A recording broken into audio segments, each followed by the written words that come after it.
अभी भी कष्ट हो रहा है, वो जो कष्ट हुआ, आइए, अभी भी कष्ट हो रहा है, विषय पे आइए, विषय पे। अभी भी कष्ट हो रहा है, अभी भी कष्ट हो रहा है।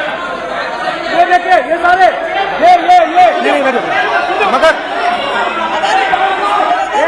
मगर सुनिए तो वो जो कष्ट हुआ 1 2 3 4 5 उसका असर शायद आप पे भी थोड़ा हुआ, तो इसके लिए मैं आपसे माफी मांगता हूं। मगर मैंने सिर्फ सच्चाई रखी थी। मगर आज जो मेरे बीजेपी के मित्र हैं, आज आपको डरने की जरूरत नहीं है, डरो मत, क्योंकि आज जो मेरा भाषण है, डरो मत, और आप डरो मत, डरो मत, डरो मत,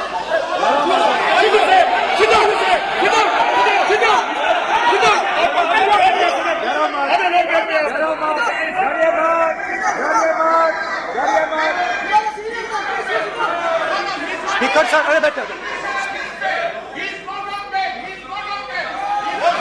गलत। तो आज कोई घबराने की जरूरत नहीं है। आज मैं अपना भाषण, मेन जो भाषण है, वो अदानी जी पे नहीं बोलने जा रहा हूं। आप छोड़िए, तो आप रिलैक्स कर सकते हैं, आप शांत रह सकते हैं, क्योंकि मेरा भाषण आज दूसरी डायरेक्शन में जा रहा है।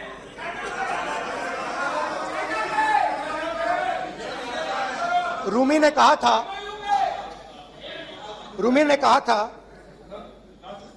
जो शब्द दिल से आते हैं, वो शब्द दिल में जाते हैं। तो आज मैं दिमाग से नहीं बोलना चाह रहा हूं, मैं दिल से बोलना चाह रहा हूं।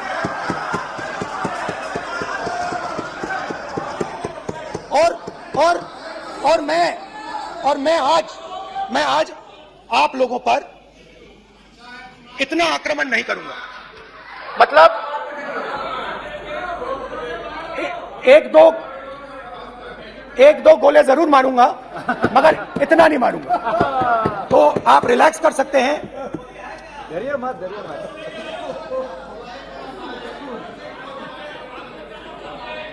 अरे रक्षा मंत्री जी आज संभाल लेंगे हम लोग।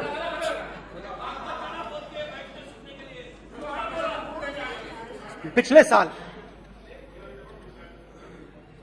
130 दिन के लिए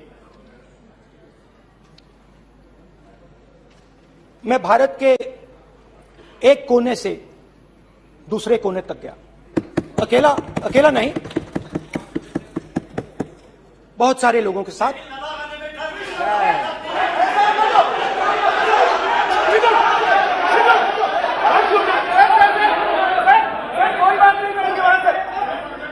सर, ये हमारा टाइम खत्म करने का साजिश है।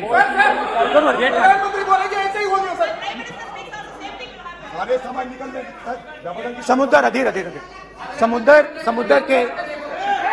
समुद्र के तट से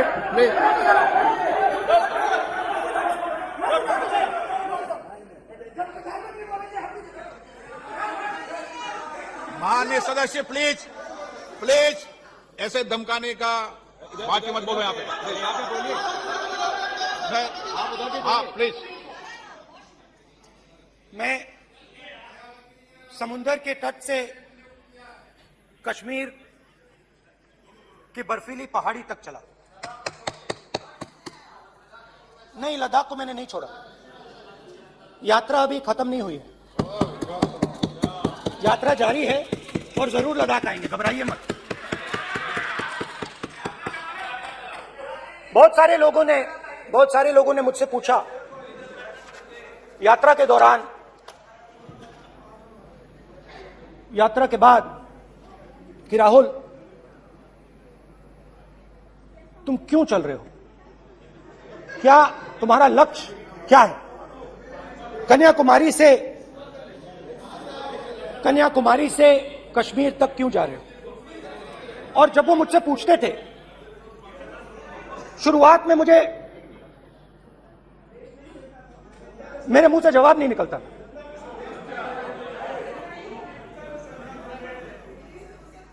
शायद मुझे ही नहीं मालूम था कि मैंने ये यात्रा क्यों शुरू की।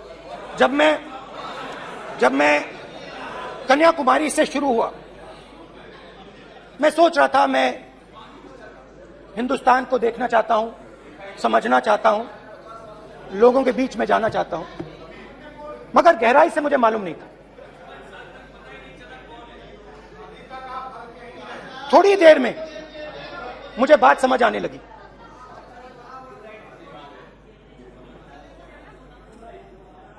जिस चीज से मुझे प्यार था, जिस चीज के लिए मैं मरने को तैयार हूं, जिस चीज के लिए मैं मोदी जी की जेलों में जाने को तैयार हूं, जिस चीज के लिए मैंने 10 साल हर रोज गाली खाई, उस चीज को मैं समझना चाहता था। ये है क्या जिसने मेरे दिल को इतनी। भाई आप रनिंग कमेंट्री बंद करोगे तो हम भी चालू करेंगे। सुनने का ध्यान रखो। जिस चीज ने मेरे दिल को इतनी मजबूती से पकड़ रखा था, उसको मैं समझना चाहता। शुरुआत में जैसे मैंने शुरू किया, सालों से मैं हर रोज 8-10 किलोमीटर दौड़ता हूं, तो मेरे दिमाग में था कि अगर मैं 10 किलोमीटर दौड़ सकता हूं तो 25 किलोमीटर चलने का क्या मतलब, कोई बड़ी बात नहीं। ये मैंने सोचा था। आज मैं उस भावना को देखूं तो वो अहंकार था कि मैं ये कर सकता हूं, ये कुछ नहीं है। तो मेरे दिल में उस समय अहंकार था।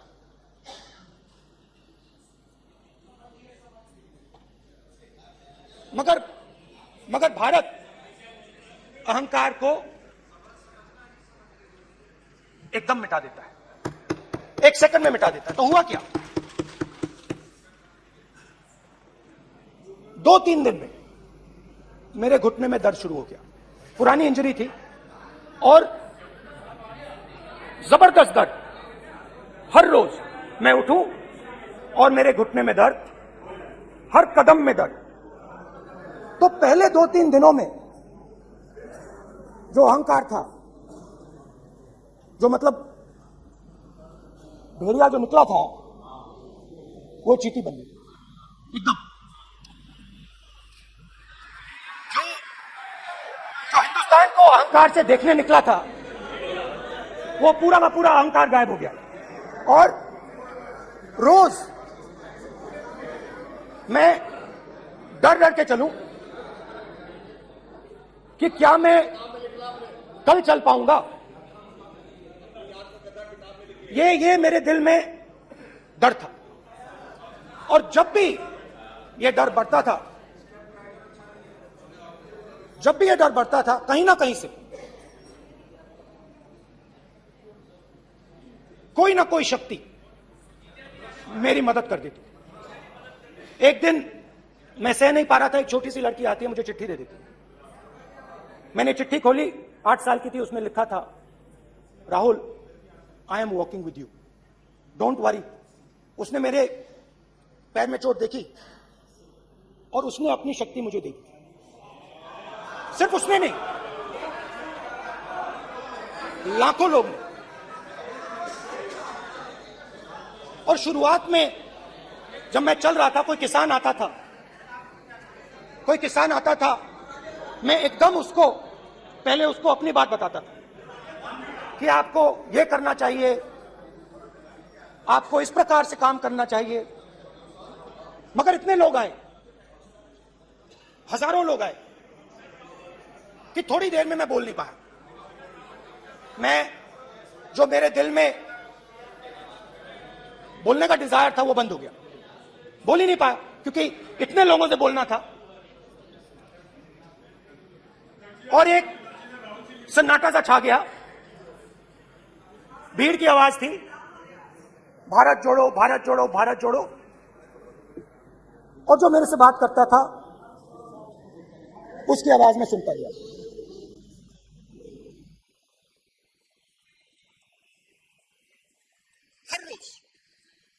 6 बजे से रात 7-8 बजे तक आम आदमी, गरीब, अमीर, बिजनेसमैन, किसान, मजदूर, सबकी आवाज।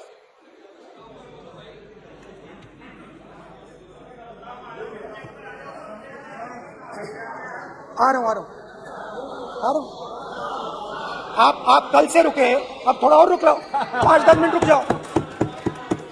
तो ये चलता गया, मैं बात सुनता गया,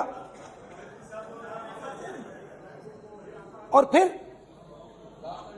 मेरे पास एक किसान आया,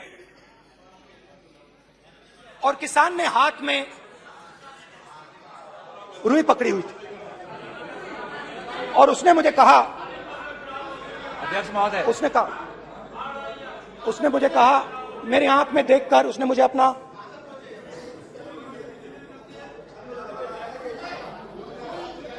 वो रुई का बंडल दिया, और उसने कहा, राहुल जी, यही बचा है मेरे खेत का यही बचा है, और कुछ बचा नहीं है। मैंने उससे, जो मैं नॉर्मली सवाल पूछता था, भैया आपको बीमा का पैसा मिला, वो पूछा, बीमा का पैसा मिला, वो पूछा, और किसान ने मेरा हाथ पकड़ा। किसान मुझे कहता है कि नहीं राहुल जी, मुझे बीमा का पैसा नहीं मिला, हिंदुस्तान के बड़े उद्योगपतियों ने वो मुझसे छीन लिया। मगर इस बार बड़ी अजीब सी चीज हुई। जब मैंने किसान को देखा और वो मुझसे बोल रहा था, तो जो उसके दिल में दर्द था वो मेरे दिल में आया। जो उसके आंखों में शर्म थी जब वो अपनी बीवी से बात करता था, वो शर्म मेरी आंखों में आई।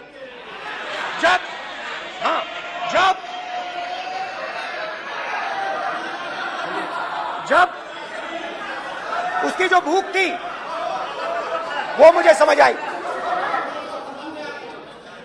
और उसके बाद यात्रा बिल्कुल बदल गई। मुझे भीड़ की आवाज नहीं सुनाई देती थी, मुझे सिर्फ उस व्यक्ति की आवाज सुनाई देती थी जो मेरे साथ बात कर रहा था। उसका दर्द, उसकी चोट, उसका दुख, मेरा दुख, मेरी चोट, मेरा दर्द बन गया। समझने की कोशिश करो।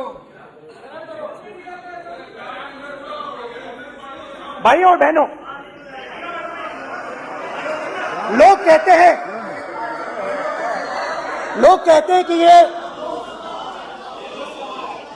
देश है, कोई कहता है ये अलग अलग भाषाएं हैं, कोई कहता है ये जमीन है, मिट्टी है, कोई कहता है ये धर्म है, ये सोना है, ये चांदी है।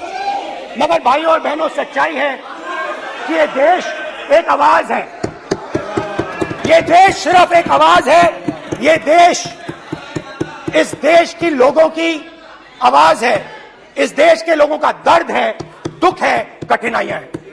और अगर हमें इस आवाज को सुनना है तो हमारे दिल में जो अहंकार है, हमारे जो डिजायर्स हैं, हमारे जो सपने हैं, उनको हमें परे करना पड़ेगा। जब हम अपने सपनों को परे करते हैं, तब हमें हिंदुस्तान की आवाज सुनाई देती है, तब तक हिंदुस्तान की आवाज हमें नहीं सुनाई देती। अब आप कहोगे ये बात मैंने नॉन कॉन्फिडेंस मोशन में क्यों रखी? इसका क्या मतलब है कि भारत एक आवाज है, भारत लोगों का दुख है, भारत लोगों का कष्ट है, मुश्किलें हैं। क्योंकि भाइयों और बहनों, अध्यक्ष महोदय, अब पूरा सूद समय जवाब को मिलेगा, पूरा सूद समय जवाब देंगे सर। फिर आप हमें मत रोकेगा सर, अध्यक्ष महोदय, फिर आप हमें मत रोकेगा सर, आप हमें मत रोकेगा फिर, आप हमें मत रोकेगा, आप हमें मत रोकेगा फिर, आप हमको मत रोकेगा सर। हम सब देख रहे हैं, सब सुन रहे हैं, आप हमको फिर मत रोकेगा। तो स्पीकर सर, भारत एक आवाज है, भारत इस देश के सब लोगों की आवाज है, और अगर हम उस आवाज को सुनना चाहते हैं, हमें अहंकार को, नफरत को मिटाना पड़ेगा। स्पीकर सर, कुछ ही दिन पहले मैं मणिपुर गया, हमारे प्रधानमंत्री नहीं गए, आज तक नहीं गए, क्योंकि उनके लिए मणिपुर हिंदुस्तान नहीं है।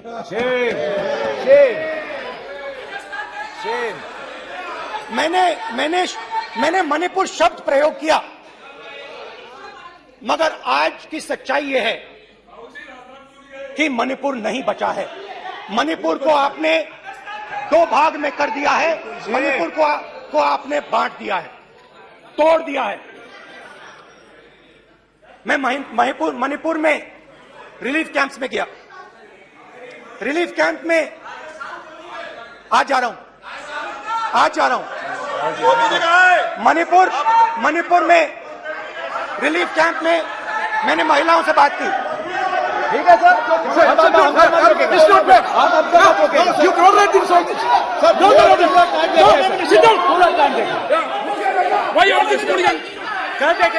कल देखेंगे। प्रधानमंत्री की बात नहीं करेंगे सर, प्रधानमंत्री की बात नहीं करेंगे सर ऐसे।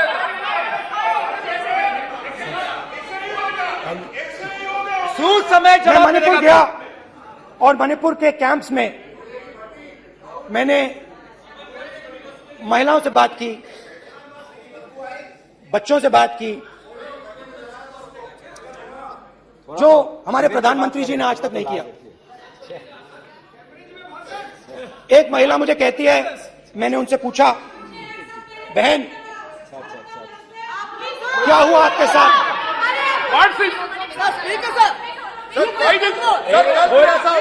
एक एक मंत्री बोल रहे, एक एक मंत्री खड़े होके बोल रहे, एक एक मंत्री खड़े होके ऐसे कर रहे, एक एक मंत्री खड़े होंगे तो पूरे सांसद खड़े होंगे यहाँ पे, पूरे सांसद खड़े होंगे यहाँ पे।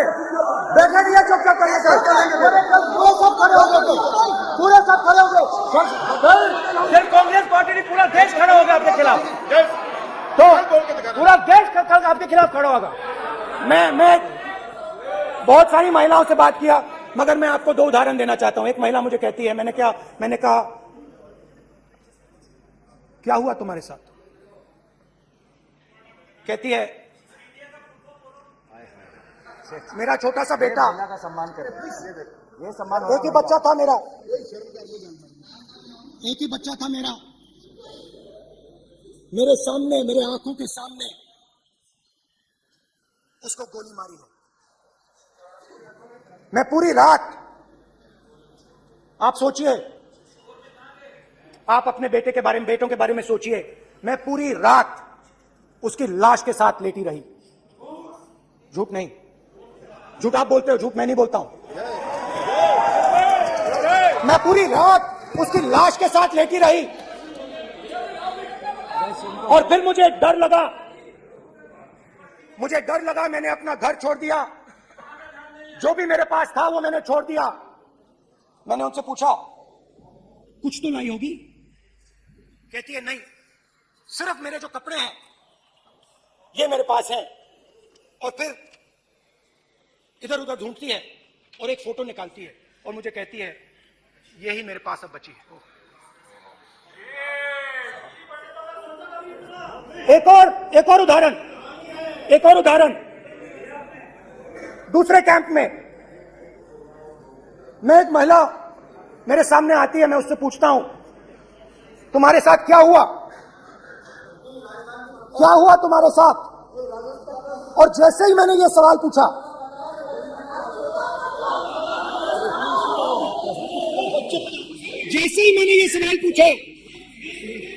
आप महिला का दर्द नहीं सुन सकते, महिला का दर्द नहीं सुन सकते, महिला का दर्द सुनने का आप खेलोगे, महिला का दर्द नहीं सुन सकते, महिला का दर्द नहीं सुन सकते।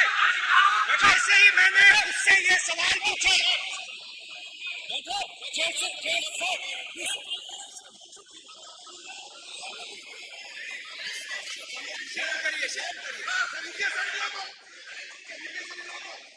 जैसे ही मैंने उससे सवाल पूछा तुम्हारे साथ क्या हुआ, वैसे ही 1 सेकंड में वो कांपने लगी। उसने अपने दिमाग में वो दृश्य देखा और वो बेहोश हो गई। मेरे सामने कांपती हुई बेहोश हो गई। तो ये मैंने आपको सिर्फ 2 उदाहरण दिए हैं। स्पीकर सर, इन्होंने मणिपुर में हिंदुस्तान की हत्या की है। सिर्फ मणिपुर की नहीं, हिंदुस्तान की हत्या की है। इनकी राजनीति ने मणिपुर को नहीं, हिंदुस्तान को मणिपुर में मारा है। हिंदुस्तान को कत्ल किया है, हिंदुस्तान का मर्डर किया है मणिपुर में।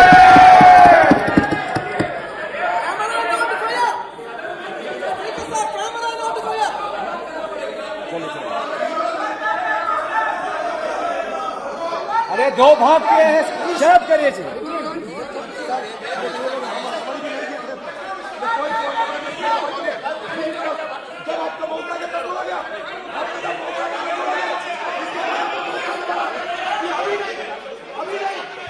माननीय सभी सदस्यों से कहूंगा शांति रखें, प्लीज प्लीज। मणिपुर, हाँ क्या बोल रहे हैं? अब बोलिए। एक क्या बात है?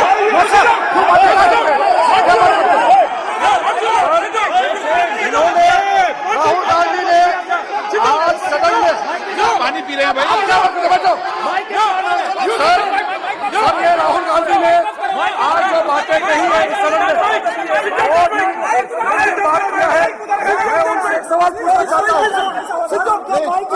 7 दशक कैसे लोगों को इसमें क्या हुआ है? कांग्रेस पार्टी है, राहुल गांधी को माफी मांगना चाहिए।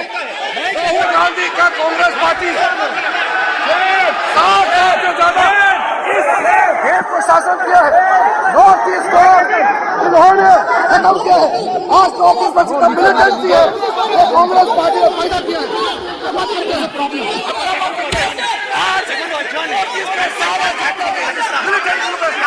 सारा कांग्रेस पार्टी की वजह से जमा हुआ है।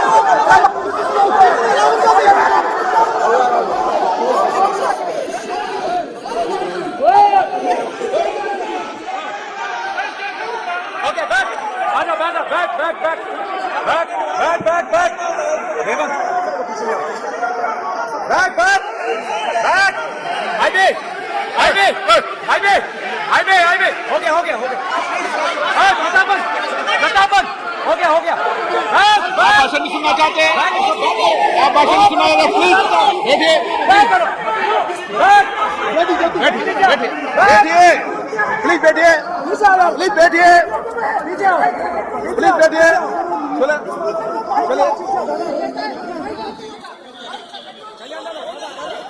चले थैंक यू।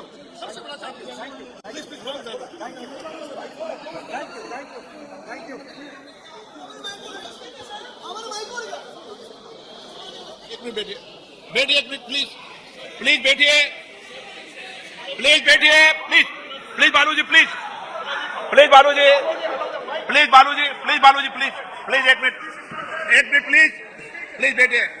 माननीय सदस्यगण, जिस तरीके का व्यवहार आप टेबल पर आकर कर रहे हैं, इस तरीके से सदन नहीं चलेगा।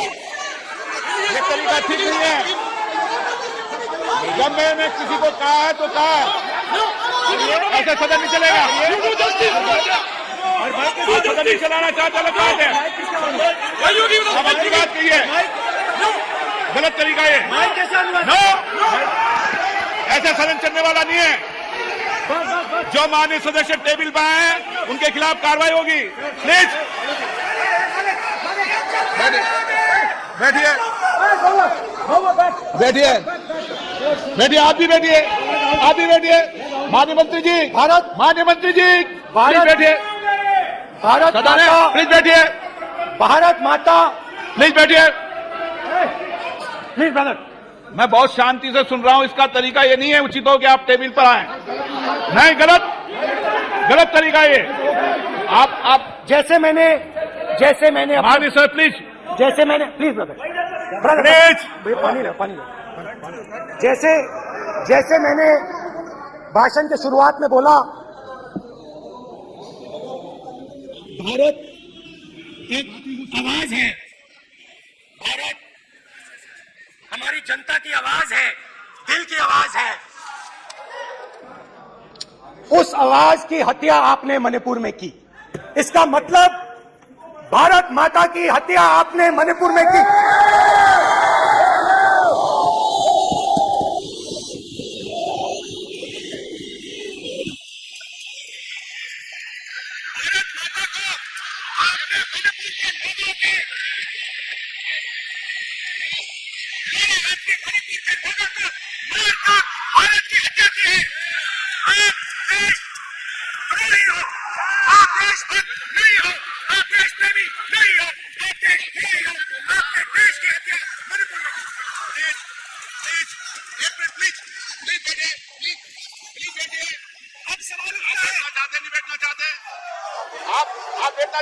इसीलिए आपके प्रधानमंत्री मणिपुर में नहीं जा सकते हैं, क्योंकि उन्होंने देश की हत्या की है।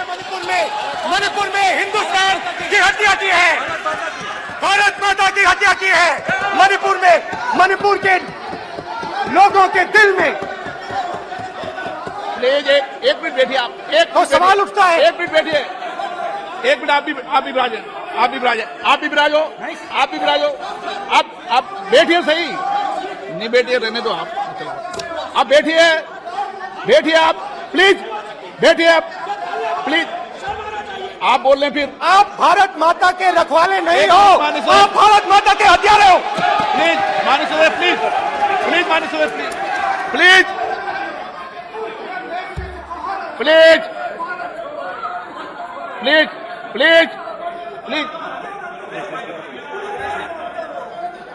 देखिए माननीय सदस्यगण प्लीज माननीय सदस्यगण, भारत माँ हमारी माँ है, हमें सदन में बोलते समय संयम बरतना चाहिए। मेरा अपनी माँ की हत्या की बात कर रहा हूँ मैं, मणिपुर में अपनी माँ की हत्या की बात कर रहा हूँ मैं, आदर से बोल रहा हूँ। आपने मेरी माँ की हत्या की मणिपुर में। एक मेरी माँ यहाँ बैठी है, दूसरी माँ को आपने मणिपुर में मारा है। और हर रोज जब तक आप हिंसा को बंद नहीं करोगे तब तक आप मेरी माँ की हत्या कर रहे हो। हिंदुस्तान की सेना मणिपुर में एक दिन में शांति ला सकती है। हिंदुस्तान की सेना का प्रयोग नहीं कर रहे हो, क्योंकि आप हिंदुस्तान को मणिपुर में मारना चाहते हो।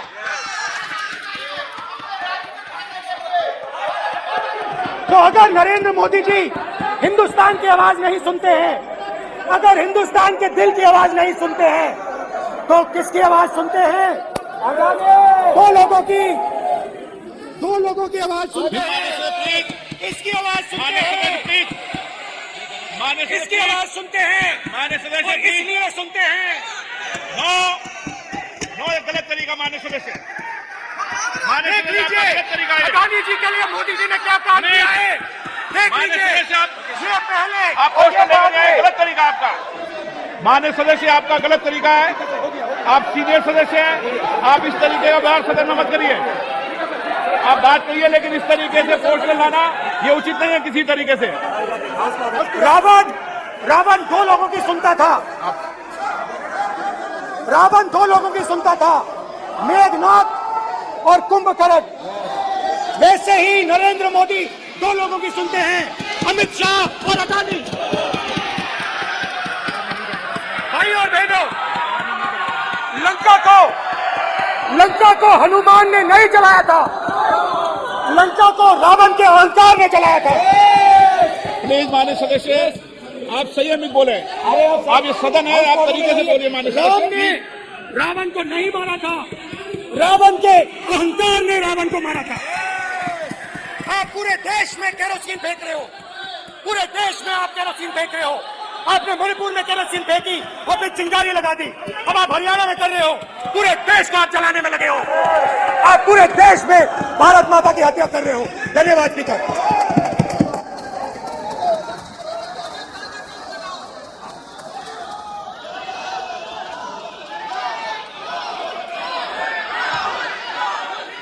आप सदन में किस तरीके का बोलना चाहते हैं? ये सदन है, माननीय सदस्य संसद है। प्लीज बैठिए, प्लीज बैठिए।